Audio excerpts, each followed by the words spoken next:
ચાલો વિદ્યાર્થી મિત્રો સ્વાધ્યાય 8.3 વિધેય પ્રમાણે નિત્ય સમની સમજૂતી મિત્રો સ્વાધ્યાય 8.3 શીખવા માટે આપણે આ વિધેયને નિત્ય સમ પ્રમાણે પણ સમજવા પડશે. આપણી પાસે 6 વિધેય છે sin cos tan cosec sec cot. આ દરેકના વ્યસ્ત sin નું વ્યસ્ત cosec, cos નું sec, tan નું cot, cosec નું sin, sec નું cos અને cot નું tan. હવે આ ત્રણ નિત્ય સમ શીખો એટલે મિત્રો ત્રણ આપણે આમાંથી જ બનાવવાના છે. sin square theta plus cos square theta બરાબર 1, sec work theta minus tan work theta બરાબર 1, cosec work theta minus cot square theta બરાબર 1.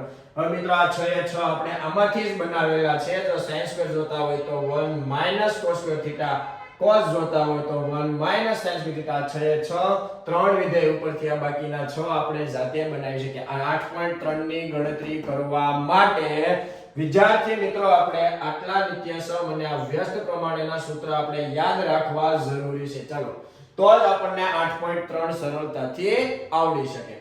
8.3 પ્રશ્ન નંબર 1 મિત્રો વિદ્યાર્થી મિત્રો sin ને sec અને tan અને cot એના સ્વરૂપમાં ફેરવવાનું છે. શેમાં ફેરવવાનું છે મિત્રો? cot એના સ્વરૂપમાં. ચાલો સૌથી પહેલા આપણે sin a ને ફેરવતા શીખીએ. sin a બરાબર જો sin નું વ્યસ્ત મિત્રો cosec થાય તો cosec વર્ગના સ્વરૂપમાં આપણને cot મળી જાય. તો સૌથી પહેલા sin a ને sin a બરાબર આપણે cosec a લખી શકીએ. હવે નિત્ય સમ આપણા વર્ગ પ્રમાણે છે તો બંને બાજુ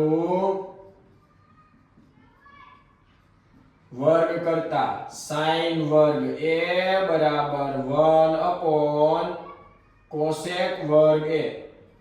sin વર્ગ a બરાબર મિત્રો cosec વર્ગ a બરાબર આપણે લખી શકીએ 1 plus cot square a.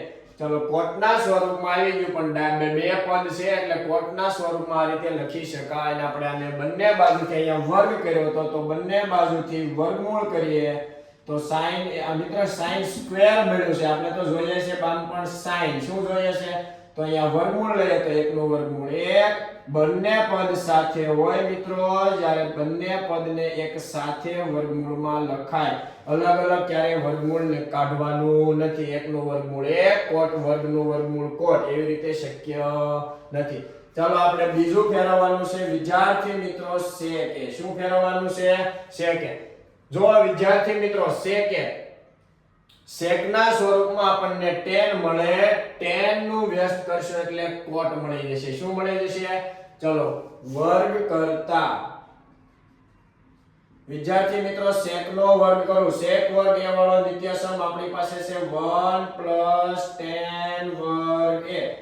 ચલો હવે tan નો વ્યસ્ત 1 upon cot થાય તો અહીંયા આપણે લખી દઈએ sec વર્ગ a બરાબર 1 plus અહીંયા tan વર્ગ છે સામે tan છે તો tan વર્ગનું વ્યસ્ત પણ 1 upon cot વર્ગ a થાય. tan નું વ્યસ્ત cot થાય તો tan વર્ગનું વ્યસ્ત 1 upon cot વર્ગ a થાય. અહીંયા છેદમાં 1 ચાલો વિદ્યાર્થી મિત્રો ક્રોસ ગુણાકાર કરીએ. cot square a plus 1 એકા 1 છેદમાં cot square a. ચલો વિદ્યાર્થી મિત્રો cot તો મળી ગયો પણ sec ને ફેરવવાનો તો અહીંયા આપણી પાસે sec વર્ગ છે. તો હવે આને આગળના દાખલાની જેમ આપણે વર્ગમૂળ કાઢી દઈએ. sec a બરાબર બે પદ સાથે છે તો એને આપણે લખી દઈશું વર્ગમૂળમાં અને નીચે cot square a એકલું છે તો એને ખાલી આપણે લખી દઈએ cot square a નું વર્ગમૂળ cot a. sin a અને sec a ફરી જાવ tan અને વિદ્યાર્થી મિત્રો cot a માં ફેરવવાના છે tan.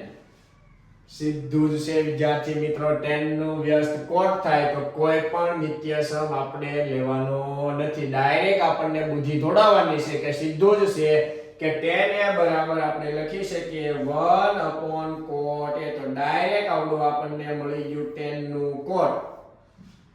sin a sec a અને tan a. ચાલો વિદ્યાર્થી મિત્રો આવી જ રીતે આગળના દાખલા ગણવા માટે તમારે પણ આની પ્રેક્ટિસ કરવી પડશે. માં એજ્યુકેશન YouTube ચેનલને લાઈક, સબસ્ક્રાઇબ અને શેર જરૂરથી કરી દેજો.